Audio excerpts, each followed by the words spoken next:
134 voix pour, soit un pourcentage de 82,7%, et 13 voix contre, soit un pourcentage de 8,0%. C'est le vote des conseillers nationaux de transition qui a donné quitus aux deux projets de loi présentés par les deux membres du gouvernement. Après examen de fond et de forme avec des débats démocratiques parfois houleux et passionnants, que les conseillers nationaux sont parvenus à avaliser ces deux projets de loi très économiquement bénéfiques pour la population tchadienne. Le ministre des Hydrocarbures et de l'Énergie, le premier à faire face aux représentants du peuple, a bien développé son argumentation pour gagner leur confiance. Nous venons de nationaliser les parts de ESSO, ce qui voudra dire que la personne qui va reprendre la place de ESSO doit jouer le rôle d'opérateur. Et à l'heure où nous parlons, la seule entité qui peut le faire, c'est les employés de ESSO qui sont sur place.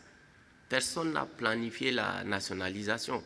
C'est des contraintes qui ont amené le gouvernement à prendre cette décision.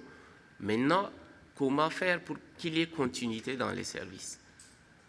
Cette société, il ne faut pas penser qu'on l'a créée pour créer de nouveaux postes pour des gens. C'est seulement les employés de ESSO qui peuvent être dedans. Le ministre des Infrastructures et du Désenclavement, le dernier à être entendu, n'a pas failli face aux conseillers. Il a réussi également à mériter leur confiance par ses arguments solides avancés pour la création d'un nouveau fonds d'entretien routier, FER.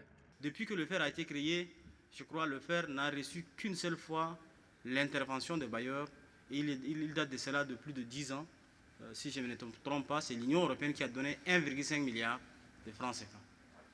Depuis lors, les routes sont entretenues 100% par l'État tchadien. Dans leurs interventions, les conseillers nationaux n'ont pas perdu de vue la crise énergétique due à la réfection de la raffinerie de Djalmaya, avec comme conséquence la rareté des carburants dans les stations de pompage, le gaz butane et de l'électricité en cette période de canicule.